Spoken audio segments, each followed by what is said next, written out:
Ladies and gentlemen, welcome to another exciting episode of ba ba ba ba ba ba interviewing.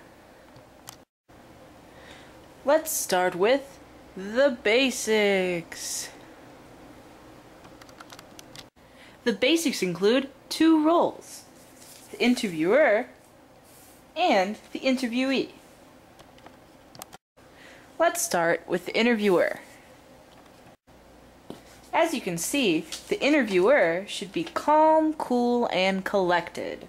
This is because they're responsible for creating and facilitating the discussion that they will have with the interviewee. Because they're creating the bank of questions, they also need to be knowledgeable about the topic that they want to talk about. And finally, they should have good skills at keeping the interviewee comfortable so that the situation flows smoothly. As you may have guessed, the second role is that of the interviewee. The interviewee is responsible for answering questions. They are the star. This can make them cautious of what they're saying because as the star, the focus is on them and they become self-conscious. This pressure and self-consciousness that the interviewee faces is the exact reason why it's very important for the interviewer to comfort and keep the situation light. Now that we've taken a look at the two roles that exist within an interview, let us see what we should do to prepare before the interview. Before the interview, there are two different topics you need to learn about. The first is question design. The purpose of question design is so that the interviewee creates the types of questions that they want the answers to at the end of their interview. When the interviewer is creating a list of questions that they want to talk about, they should try to consider what an intimate question is, because these are questions that should probably be avoided. They stem around things like religious beliefs, close personal relationships, and political views. When you bring these things into the mix, it can get a little hairy as to what someone's response will be, and whether or not they'll take offense to being asked that type of a question. That's why it's best to consider intimate questions inappropriate in question design. Now that we've looked at question design, let's look at universal strategies for interviewing etiquette. These are strategies that are good practice in any type of interview. During the interview, try your best to never swear or use slang, because you never know how it might make your interviewee feel, and it looks unprofessional. Along with that, make sure that you avoid criticizing, making fun of, or attacking the interviewee in any way.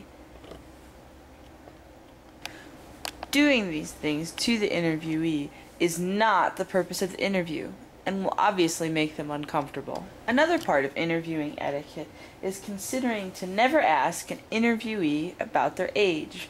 We may love birthdays, but we don't like talking about or admitting to what our age is. It's part of our culture to have the desire to be young. So please, try never to ask an age of an interviewee. Finally, a key portion of interviewing etiquette is being on time. When you're on time, it means that you're a little early. You're calm, cool, and collected, like an interviewer should be. And you're not rushed or unprofessionally late and rude at the start of the interview. You've already set off a great impression when you're on time. Now that you've designed some great questions and learned some good practice tips on how to conduct an interview, let's focus on what happens during the interview. When you have the interviewee's permission, use your phone's voice recorder or a tape recorder to record and save the interview. This will allow you to be much more in the moment than having to take a whole bunch of notes. Another tip to consider is be prepared. Know your questions beforehand and don't just read straight down your list. When you know your questions well enough, you can jump around. When you ask questions about topics that connect, questions and answers flow much smoother. When it's the interviewee's turn to talk, make sure to give them natural indicators of interest. This will keep them talking more. These include something like a small smile or the thoughtful nod. Also, vocal indicators of interest include saying things like, yes, of course, oh, and that makes sense. A great way to combat an interviewee from holding back is the follow-up question. A follow-up question is an on-the-spot question to a recent answer that the interviewee is given. You will always have your set of base questions to fall back on when there is a natural lull in the conversation. However, the most unlikely and interesting responses tend to come from follow-up questions that you formulate on the spot.